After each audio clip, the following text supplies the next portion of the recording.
What's going on, guys? Thank you so much for clicking on this video. It's just going to be a chit chat sort of video, so if you're not interested in anything I've got to say, then don't waste your time, just keep scrolling or whatever. But if you're sticking around for this chat, thank you so much. I can't apologise enough for the gap since the last video. There's no light, there's no microphone, it's just me and my phone. I broke my Pixel 6 quite epically. I dropped it on its back flat at work, and screen burn. Started dialing 999, started dialing my mum, but I couldn't work the screen at all. It was just completely dead. So it's gone back to O2.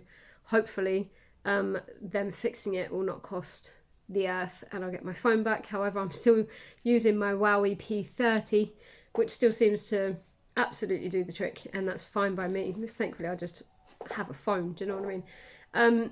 I don't really know why the long break. I went away to Edinburgh for 4 days for my birthday. We got back on Sunday. Today is Thursday. I did catch COVID while I was out there. I say I caught it while I was out there. I had symptoms the morning of travel, give or take. I had a bit of a sore throat. Fiance had tested positive. However, we do not need to isolate anymore. So we still went, we still wore masks. Although Scotland are a bit behind England in that whole respect. Masks are mandatory everywhere, or they were when we went.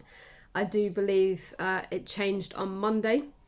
You still had to pre-book tables if you wanted to eat, which caught us out once or twice because in England you haven't had to do that for a while now. You still had to pre-book admission tickets for things like the castle, which again, I mean, you can still do that here, but you can buy tickets on the door here as well. So a few things caught us out in terms of Scotland being just a little bit behind us in terms of COVID, but we still had an amazing time. I think you can still hear it in my voice. I'm testing negative. I've been back at work already. I've been mingling without a mask on. However, I think it still sort of sticks around in you for a while. I still feel like I've got a cold. My throat is still quite sore. It's got more sore today, so I'm going to test again just to make sure it's not like come back positive. I have a little mug of green tea. And I got these little gourmet syrups for Christmas, and I'm actually putting salted caramel in it. Now, what I do with my green tea, totally off topic, I put it in one of these coffee presses and I let it brew, and then I plunge and all of the tea leaves go to the bottom. And it's still infusing and it still tastes like green tea, but I don't get any of the leaves in my cup, so that's a bonus. But yeah, basically this was just going to be a little chat about Edinburgh, really, and the fact that I am now 39. Cheers. Which is unacceptable. I know that it can't be helped. Age is age, but I feel 39 now and I'm not impressed at all by it. We had an amazing trip though. Amazing trip. I went to Edinburgh for my 30th, so it was a bit weird to be back exactly 9 years later to the date. I went to BB's Muffin, BIBI, not BB's Cafes in England. BB's cupcake shop, which I went to for my 30th, and we all got birthday cupcakes. Basically, I got carrot cake, Becky got chocolate orange, and my daughter got Victoria sponge. Bearing in mind, this whole time we've got COVID, me and my fiance, and we couldn't taste it, but it looked good. It felt good in the mouth, like moist and stuff. So we're just going to go ahead and say that it tasted amazing as well. We were out at Pizza Hut, couldn't taste the pizza, couldn't taste garlic, couldn't taste anything. Had lunch at a hog roast bar called Oink, which was just epic. I mean, if England's missing anything that Scotland has, it's Oink. It's a hog roast bar where you go for your lunch. And basically they have 3 different types of rolls. They have the piglet, they have the... I can't remember the other one.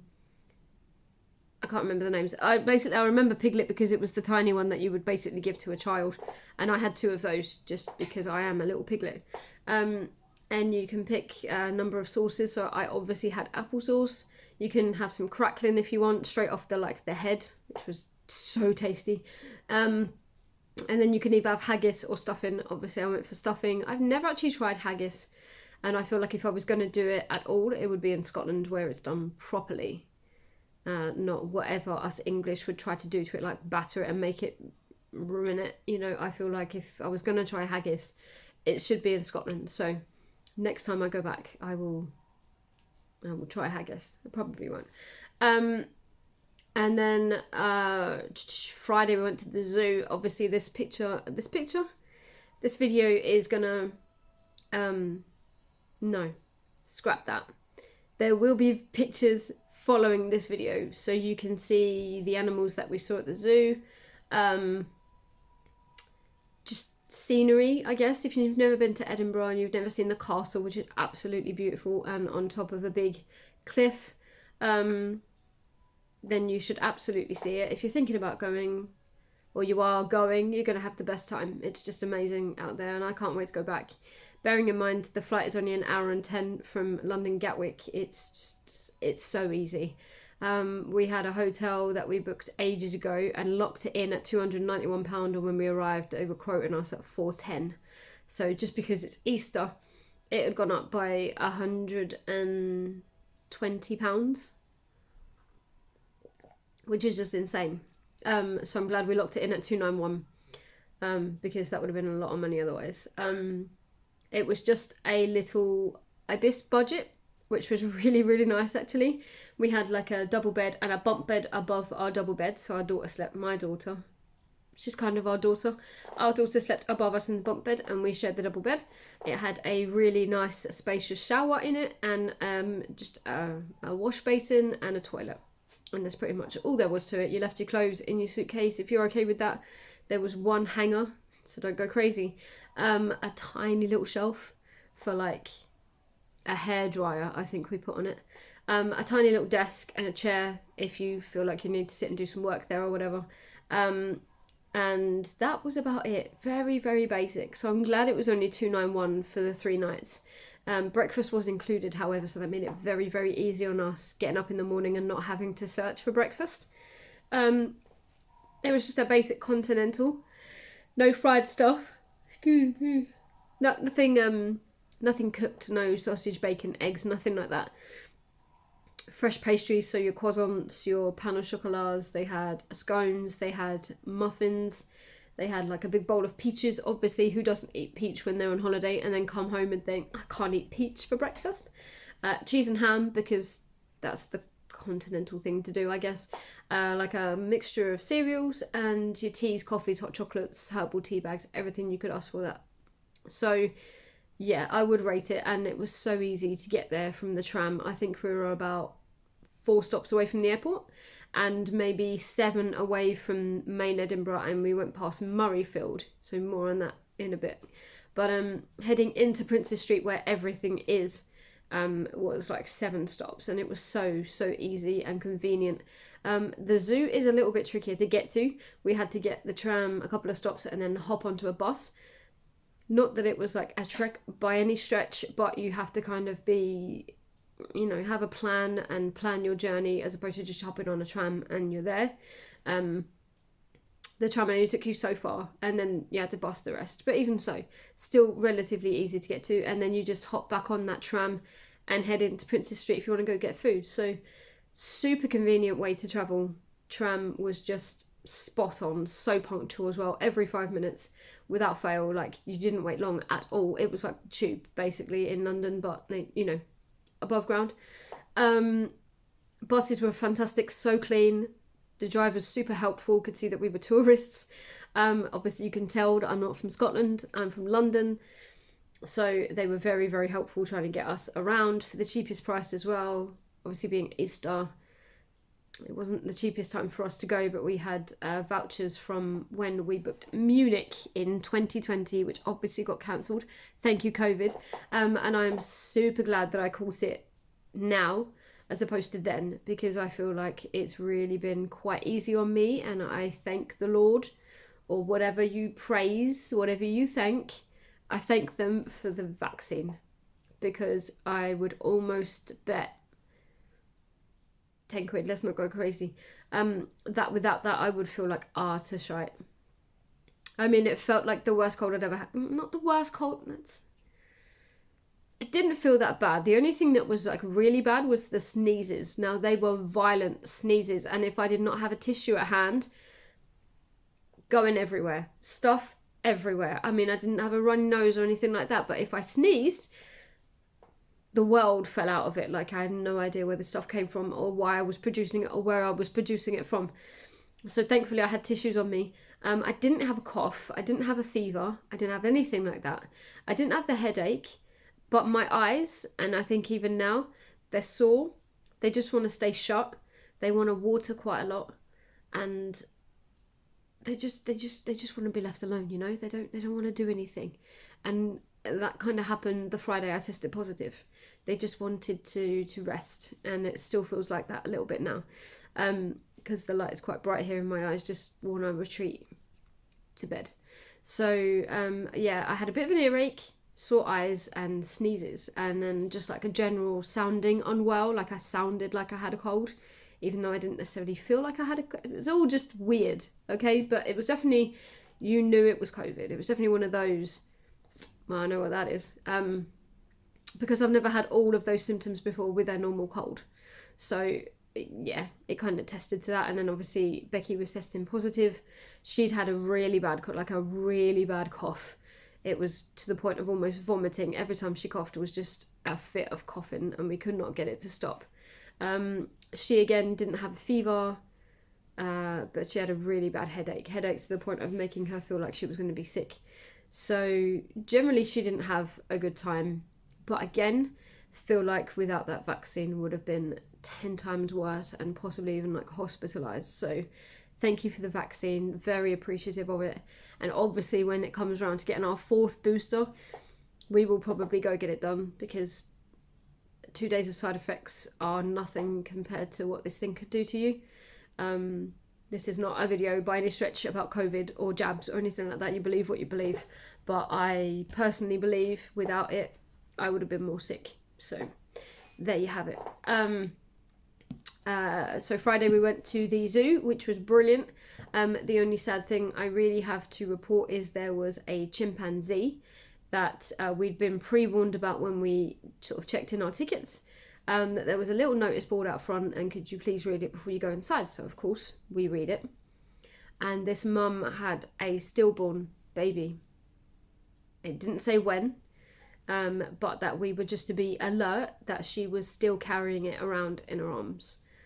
Fair enough. So we go in, we're mentally prepared to see this poor little baby that has been stillborn and the mum carrying it around, and we see it, and it's quite obvious that it's not alive. But you're thinking maybe hours, days, maybe a couple of weeks at most. We found out from a volunteer that this mum had been carrying this baby for 8 months. 8 months.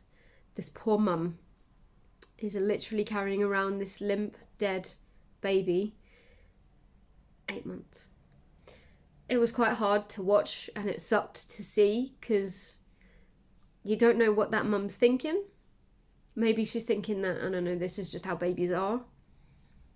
But I was still sad, and it sucked. And that mum, God knows what she must be thinking. So anyway, that had to explain that to my 5-year-old, and that was interesting because of the way you word it.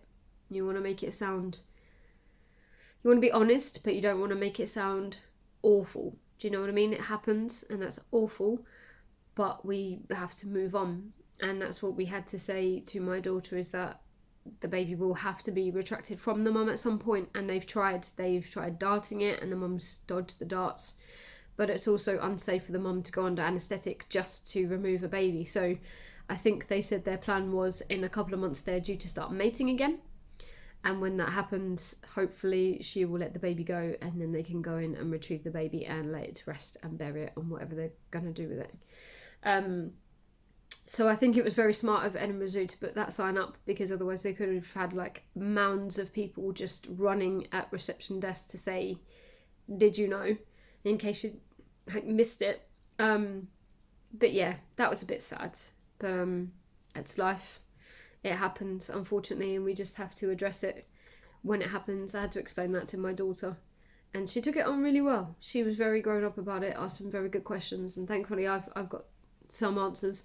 Obviously I don't have all the answers, but I like to think that I can explain things rather well to a child, and she understood. So that was perfect. Saw a red panda, which I normally only see through like holes in bushes, and this one was very active, very alert, very awake, very like walking around grabbing food and stuff, so that was amazing. Saw a giant panda, which I am probably never ever gonna see again in my lifetime, and she was just beautiful. She was just cracking this bamboo in her mouth like it was cotton candy. Like the sound was crazy, but she was doing such a good job with her teeth. Very intimidating. It was just generally just a really nice zoo. Like London Zoo's just a bit wishy-washy. It feels like it's huge, but there's nothing there. Whereas this didn't feel huge, but it felt like every single corner had animals in it. Whereas London can feel quite empty and quite bare quite a lot of the time. And my daughter got her face painted into a butterfly, and she looked beautiful. And then the Friday night we went to Bella. We'd booked a table because we'd been turned away on the Thursday, and then Saturday we were going to go to the castle, but because of COVID and because it was just Easter Saturday, if that is the thing, it was the Saturday of Easter, it was fully booked the whole day, so we didn't get in, sadly. But we went on the courtyard and stuff, had some photos taken, just managed to show her the front really. We will go back and we will go inside. So then we just got like a bus tour, mooched about a bit, went to Oink for some lunch, went back to the hotel room because it's not really something that you do on holiday, but I feel like you probably should, just A, because we were suffering with COVID, and B, my daughter was getting a little bit of just walking around Edinburgh, which I fully understand. At 5 years old, I don't think I would have liked it either. Went back to the room. Luckily, there was a film on. What was on? It was Shrek 2. So we watched that. I had a cup of tea, hot chocolate, whatever, and then went back out. It was at this point on our way back into Princess Street for Wagamama's that my fiance noticed that the lights were on at Murrayfield and there was a game. And I said, do you fancy a bit of rugby for my birthday night? And she said, hell yeah. So we booked tickets to see Edinburgh versus Bath. It was brilliant. Great game. Edinburgh won 41-19, I think it was in the end. And it was just such a nice like top off to our stay in Edinburgh and my birthday as a whole. And then Sunday we flew home. No delays, no nothing. Just hopped on the plane and came home. And it was just the most lovely weekend. And we had such a nice time. And I can't wait to go back. And my voice is dying and my phone is dying too. So I'm going to wrap it up there. I'm going to shove some pictures on the end so you can see what Edinburgh's all about and the general vibe. It's very cool. It's very bustling. But then we did obviously go at Easter. It's just a nice place to be. Do you know what I mean? I felt safe on the trams. I felt safe walking around holding hands with my girlfriend. There is a huge LGBT community there. There's lots of same-sex couples walking around. Just being their authentic selves, and we love that. Felt a lot safer than London, but I can't tell you why. It just did. Even though I'm sure stuff happens there that's not great, but still, I didn't see any of that. So I'd 100% recommend it. Get yourselves booked onto the nearest flight, the nearest train, whatever, and go check out Edinburgh. You won't regret it. Anyway.